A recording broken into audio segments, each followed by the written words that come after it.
our DC values. We are here at the Reeves Center in Ward 1 to kick off DC Values Week. I am joined by members of my administration. I want to especially acknowledge, and you will hear from him, the director of the mayor's office on the director of the mayor's office on LGBTQ affairs, Japra Bowles. We are joined by all of the members of the Mayor's Office of Community Affairs, the directors that represent all of our constituency offices in Washington, D.C., led by Jackie Reyes. Thank you, Jackie. We are joined by representatives of Capitol Pride that are bringing back our festival. Let's hear it for Capitol Pride. June is an exciting month for a lot of reasons. It's the start of the summer. It is also Immigrant Heritage Month in Washington, D.C. And we have an exciting announcement. Last week, I introduced Natalie Schneider as the first director of the Mayor's Office of Caribbean American Affairs. Let everybody see you, Natalie, the first director. Give her a round of applause. And it's also Gun Violence Prevention Month. It is also Juneteenth. So we have a lot to celebrate, but also a lot to focus on to live up to the values that we hold so dear in Washington, D.C. We're reminding everyone that D.C. is open. We are happy to be open. We have a lot to celebrate and a lot to celebrate together. So this weekend, we have the Pride Parade and Festival back. And it's back, baby. Back after 2 years. On Saturday, we will also welcome the March for Our Lives. On Sunday, we have the second annual Pequeño El Salvador Festival in Mount Pleasant. And that will lead us into a week where we are preparing to celebrate the culture with Something in the Water, a festival that will happen over Juneteenth weekend right here in Washington, D.C. So these are the types of events that represent our values, and it is a part of why being in, living in, working, visiting Washington, D.C. is such an incredible and unique experience. We know that there are going to be road closures, so Chief, you're going to talk about that. There he is. He's behind me. And we are also recommending that everyone ride our beautiful, safe, and clean Metro. Let's hear it for our Metro. And if you need to drive, we want to remind you to drive carefully, share the road, follow instructions, listen to our officers and volunteers that are going to be out there to make all of our events a success. We also want you to go to alert.dc.gov and sign up to receive real-time alerts. These alerts range from street closures to public safety notifications. And you can follow us at AlertDC on Twitter. We also want to remind residents that if you see something, say something. Don't get tired of hearing us say that. Because there are literally thousands upon thousands of eyes out there on the streets that can help us keep each other safe. So call 911 to report any threats, emergencies, or any suspicious activities. So it's going to be a busy weekend. We're ready for it. We want your help. We want you to have fun, and we want you to spread the word. So please stay alert, drink water, celebrate our, and not too much of everything else. Remember that. Be responsible. Let's celebrate our DC values and have a lot of fun. Now, I want to introduce your Chief of Police, Chief Robert Conti. Thank you, Madam Mayor. Just picking up where the mayor left off, I love this city. My God, I love this city, and especially when we get into this time of the year. It's been 2 years since we've been able to have our wonderful Pride Parade here in the nation's capital.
Things that have happened in the space of public safety across the national landscape of our country, specifically with respect to gun violence. Individuals who are considering attending these events should not think to bring firearms into our city. I'll say that again. If you're coming to enjoy our beautiful city, individuals should not think to bring firearms into our beautiful city. We need to help keep the peace in our city. That will leave the law enforcement and the firearms, leave that to the Metropolitan Police Department. That's our responsibility. You just come and have a great time in our city. So, that being said, firearms have no place at these events. And that is a great time for us to showcase. This is a great time for us to showcase all that DC has to offer. In addition, as you know, with large-scale events and an influx of visitors, we all have to deal with the reality of street closures and traffic delays. So I'm asking everybody, pack your patience. Can you repeat after me? Pack your patience. When you come to our beautiful city, for all of us, pack your patience, pack your patience, pack your patience. I love it. I love it. Pack your patience. I cannot tell you or begin to tell you the number of senseless crimes, acts of violence that happen as a result of people who don't exercise patience, from simple traffic disputes, a simple shove, or just people who just disagree. You have to pack your patience if you want to come and enjoy these events here in our city, because we're not going to tolerate foolishness. That's the bottom line. We're not going to tolerate foolishness when we have people who are here in our city, residents who are here in our city, who want to enjoy the peace and serenity of Washington, D.C. So please make sure that you pack your patience. All impacted routes and closures are available for review on our department website and our Twitter account. Please plan accordingly with respect to your travel. We will send updates via our social media accounts, so please make sure that you're following the Metropolitan Police Department as well as our partners at the Department of Transportation, the DC Department of Transportation. We're working with our sister agencies, as I mentioned, DDOT, but in addition to DDOT, the Fire and Emergency Medical Services, to minimize the impact on our residents. But we do urge everyone to consider using mass transit when possible. That is very important. We want to keep some of the vehicles off the road. Please use our mass transit system. We have a beautiful mass transit system. We're coordinating with our partners at Metro Transit Authority, so please use that. And as the mayor mentioned earlier, if you see something, say something. I cannot overstate that. That little thing. If you see something, it is important for you to say something. If it looks out of place, you can text us anonymously at 50411, or you can call us at 911, or you can call us at 202-727-9099. There are ample, or if you just happen to see a police officer, just go tap them on the arm and say, hey, that doesn't look right to me, all right? So you have multiple avenues of making sure that things get communicated to law enforcement if there is something that looks out of place to you.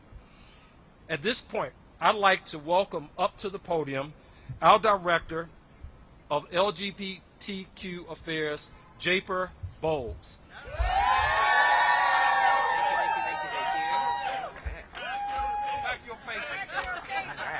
Happy Pride! How we doing today? Good, good. Well, my name is Japer Bowles, and I have the honor of serving our mayor, Muriel Bowser, as the Director of Lesbian, Gay, Bisexual, Transgender, and Questioning Affairs. Thank you, Chief Conti, for honing in and keeping our community safe. And I also want to thank our LGBTQ+ liaison unit, who is often the first point of contact for our community after a hate bias incident. So thank you, Officer Walker, Officer Thompson, and also for our FEMS team, specifically Daryl. Thank you so much. You've been really, really helpful throughout all of this Pride season. We are the District of Pride. And instead of banning books and instead of banning saying gay, we embrace, we empower, and we celebrate our LGBTQ+ community. Since Mayor Muriel Bowser became mayor, she has expanded this office to become one of the most robustly resourced offices of its type in the nation. Because we know when LGBTQ+ members are at the table, equity and justice are achieved. Since Mayor Muriel Bowser became mayor, we expanded our youth LGBTQ housing from single digits to nearly 100 units of LGBTQ+ housing. And this year, in this year's budget, the most equitable budget ever crafted in DC's history, Mayor Muriel Bowser doubled down on the LGBTQ+ workforce program, committed to funding opioid outreach to prevent opioid abuse in our community, and enhanced funding for support services for our emergency shelter for those experiencing intimate partner violence and domestic violence. So I want to get a shout out for those investments. These bold investments for our LGBTQ+ community are the result of the continued work and partnership with DC government, Mayor Muriel Bowser, and our LGBTQ advocates and community members. Mayor Muriel Bowser also empowered us to work with Capitol Pride Alliance, and to make sure that this is the most welcoming and most successful parade and festival in DC's history. And I am proud to say that DC is open, and this weekend we are going to have a weekend to be proud of. Tomorrow, please join the mayor and our contingent and walking with her in the Capitol Pride Parade at 2 o'clock right here at this very spot. And we will be championing and walking with the mayor at the front of the parade to champion our LGBTQ+ community and our DC values. Now I would like to turn it to Sahan Miramani, the Director of Operations at Capitol Pride Alliance. And thank you so much, everyone. We celebrate Pride this month, but of course we celebrate Pride 365. And if you have any questions, need anything from our office, please, please, please reach out to me or our mayor. We will absolutely take care of your needs. So thank you so much, Director Miramani. Thank you. It's been said before, but happy Pride! What a thrill to be here, and what an honor to be here to announce the return of the large-scale Capitol Pride celebration. There are so many horrible things happening to LGBTQ+ people around the world, and we are so privileged to live in a city that protects us and cares about us. So thank you so much, Mayor, for helping keeping us safe in this city. It's the last large Pride celebration was in 2019. And since then, we've hosted many hybrid events and many virtual programs, but we kept hearing from the community, when is Pride coming back? When is Pride coming back? And many Pride organizations around the country and the world have either disbanded or stepped back this year and for the foreseeable future. Being that we're from Washington, D.C., and for many the LGBTQ plus capital of the world, we knew that wasn't an option. And so we are so thrilled that the mayor and her agencies offered support for us this year, and we hope that support lasts for many years to come. So thank you, Mayor, for all the help that you are supporting our small nonprofit this year. Our theme this year is reunited, and our team couldn't find a better word to symbolize what everyone has been feeling. For many people in the community, our community is our family. So in many ways, we are planning one of the largest family reunions this weekend, and we have a slate of events that will impress everyone. Our large-scale parade will start tomorrow at 3 o'clock at 14th and T and end at 21st and P. Reverse, yeah, it used to start the other way around. And we've expanded the route to fit some other neighborhoods in there and acknowledge how the community has changed and moved throughout Washington, D.C. There's also a block party at 17th Street, which begins at 12 and ends at 10. And then on Sunday, we have our famous festival. It's the largest annual festival in Washington, D.C., in the footsteps of the Capitol building. We will have exhibitors, nonprofit organizations, businesses, artisans, food vendors, and we finish off with a sunset dance party right under the Capitol. So there's no other place that you can do that except in Washington, D.C. We're a very small team, and we rely on the support of individuals and the city, so we're so grateful for all of that. If you want to learn more about our events, you can go to capitolpride.org. There's dozens of events that are occurring throughout the city this month, and we hope that you stay connected with us throughout the year, and we look forward to seeing you this weekend. We're ready to be reunited. Happy Pride! Well, thank you, Sahan. That was an outstanding description of all of this weekend's events, and I also encourage you to go to their website to learn more and to support the organization. So with that, I'll start with a few questions. Questions, guys? Any questions? Sam? Given that you've had some of these horrible events around the country, is the city taking any particular measures, given that you've got big crowds? Well, you heard the chief's description, and I can have him add to it. But of course, we are going to live our lives, and we're not going to live in fear, and we're going to rely on each other, but also on our government, who has supported events and knows how to support large-scale events, and what are going to take every precaution that we can, but we're also asking each other to look out for our neighbors. And of course, this is going to be, I guess, as you said, like a longer than one event. I mean, this is a series of events, and you've got a huge one, I guess, something in the water. Something in the water.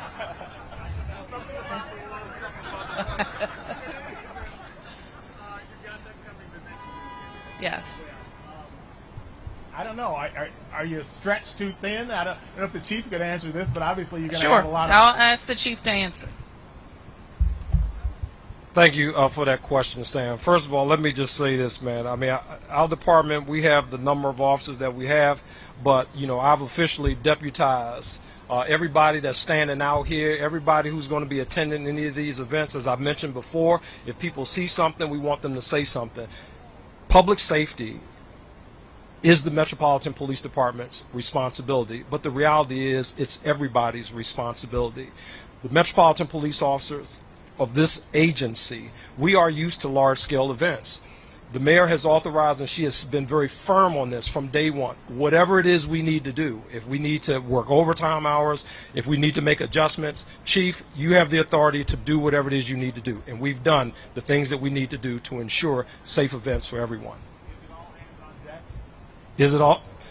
We have everybody working that we need to have working. I won't coin a term or phrase for it, but we have the resources that we need to have working to ensure safe events. Again, beginning with with the one that we're talking about, Pride, that's coming up immediately, but several events that will be happening through the summer. We're being very strategic in that space because, again, while we have these events going on, we have communities that we got to make sure those communities are covered and that they see police officers in those communities. So we have the resources that we need to have focusing on both of those events to ensure safe events across our city.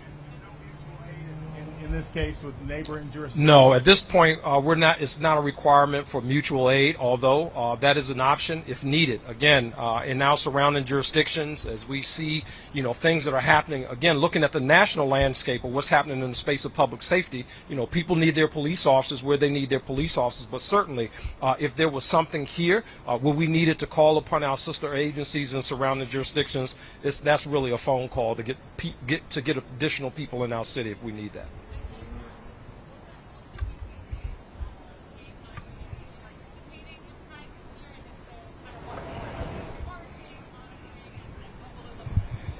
Yeah, so several of them are here. We are active partners with our friends over at Pride. As part of the planning process that we've been going through, we've been working hand in glove with them. So it may be some who are in uniform who will be attending, maybe some who are not in uniform. We didn't put any restrictions or parameters in place for our police officers who want to take part in this. So it's a big dance party, man, under the Capitol, and I'm just excited to see that. So no restrictions in place, and for officers who want to attend, certainly they'll be there both in uniform and not. And so is it not that it's like formally or informally participating, it's just an individual's decision? Yeah, absolutely. The members from our liaison unit, I'm sure that there will be the officers who are part of our liaison unit who will, no doubt in my mind, be participating. They do every year. Well, every year that we've had it. And when you spoke about, when you spoke about possible First Amendment activity that you were preparing for, what were you referring to specifically? We have First Amendment activities in this city every day. We got stuff going on right now that oftentimes does not, make the media or anything like that. As you know, we have a looming case in the Supreme Court. Those protests can pop up at any moment, at any time, and we have to be in a posture of preparedness for those types of things. There are ad hoc protests that start up for whatever reason. A group of people decide they want to show up in our beautiful city. But, the great thing is, again, the Metropolitan Police Department in this coordination space, we do this regularly. I'm excited. Again, we have collaboration even amongst the different groups who know that this other group is having something and this other group is having something. So they've altered their time and their routes so that we can adjust personnel if we need to. So everybody has been working very collaboratively in this space to ensure that we have a safe event, to ensure that we have a fun event, and that people can just come out and enjoy themselves.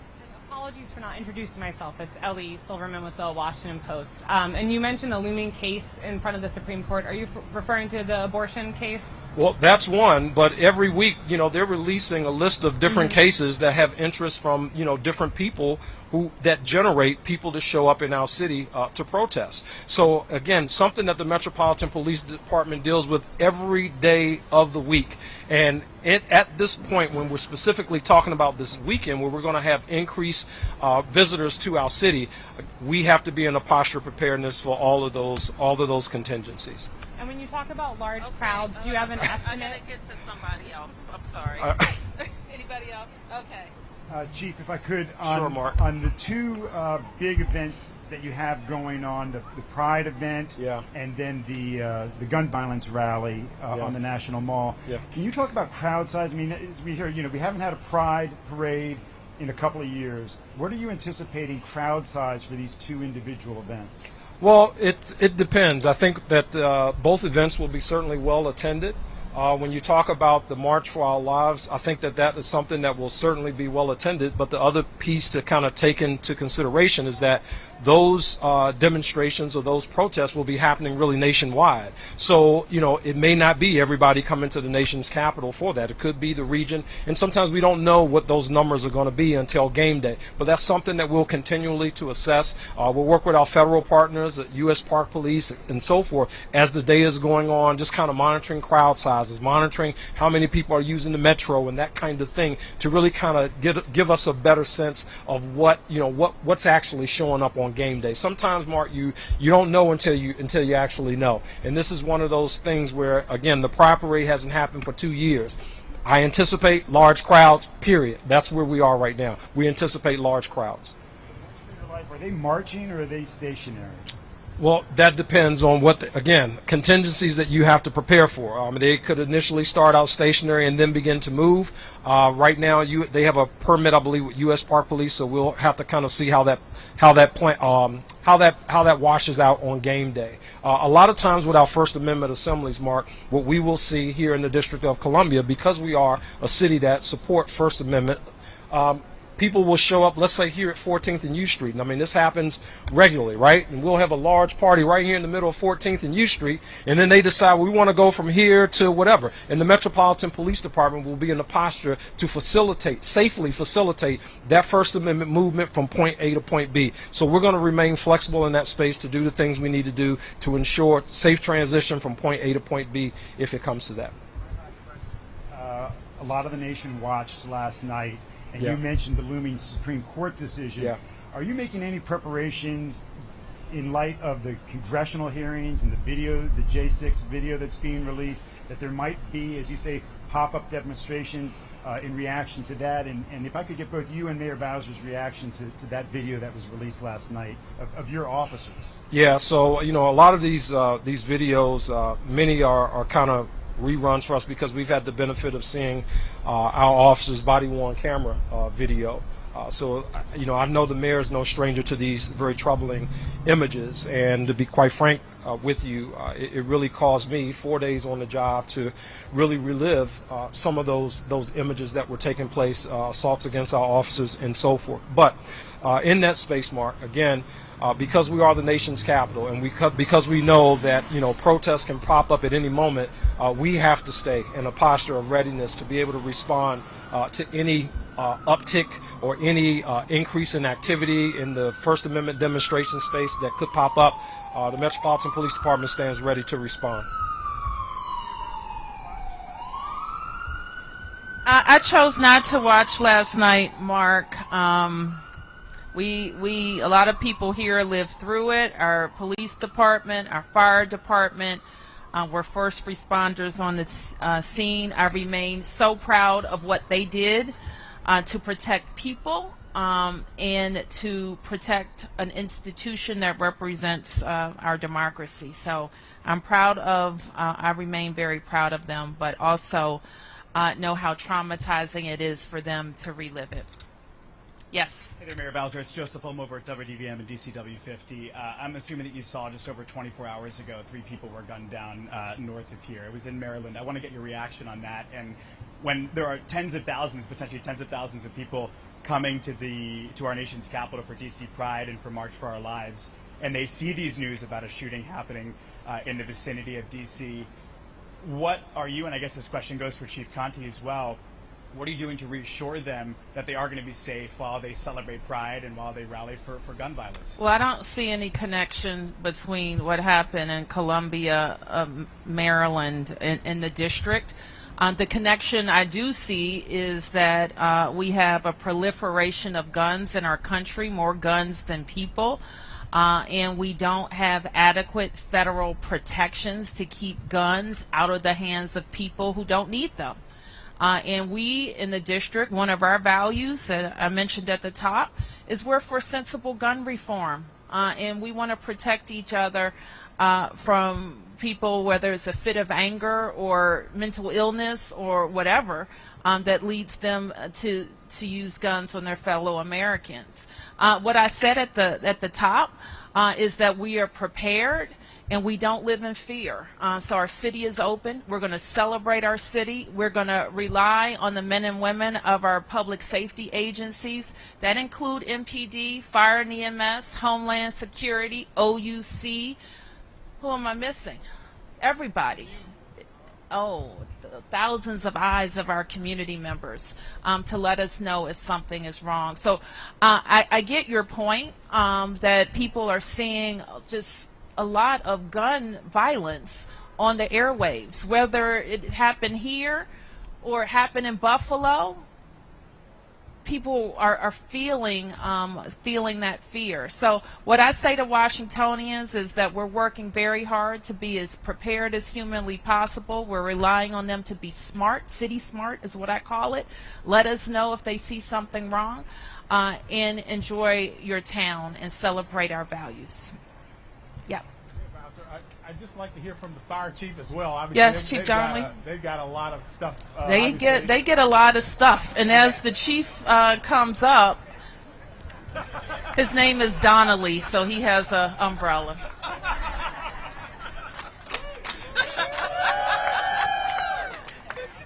I missed the question. Chief, obviously, it's hot weather, big crowds. What are y'all doing? So we're working closely with the Mayor's Special Events Task Force with our partners at MPD and HSEMA to plan for these events, to understand the crowd size. What we do tell people and get our resources out there. Our Fire Operations Center is up to monitor resources throughout the city. It's important that we do things to support the people that are visiting and these events, as well as keep our services around for the rest of the city. But the most important things that people can do are the common sense things. Be hydrated, stay in the shade, drink and eat. Eating is important too, and just be sensible about being out there. Keep your eyes open. You can tell us, you can tell the police if something's uncomfortable, and we'll get it to the right people so we can all be safe together. So there are first aid stations at different. Each of the events is a little bit different, but where the requirements are there, yes, there's definitely first aid events out there. Fire and EMS may not be managing them, and maybe different services, but there are first aid stations out at these events. And will you have more people on as the police are? Oh, absolutely. Our workforce over the course of really since the beginning of the pandemic has been working extremely hard. They're out there every day. They are dedicated men and women. We're the only urban fire department in the country that did not shut down stations during COVID. Yeah. And did a lot of testing. And 274,000 people tested at community firehouses. So we're out there. These are amazing folks, and they're dedicated to being here. Yes, they'll be out there for the Pride Parade. They'll be out there for all the protests. We're here. We have extra resources. Last question. Okay. Yes. Sarah Payne with the Hill Rag. Is there a plan to extend the hours of the Metro, specifically for the Something in the Water Festival next weekend? I don't. Somebody remind me of the hours. I don't think so, but I may need to come back to you on that question. Okay. All right. Thank you, everybody.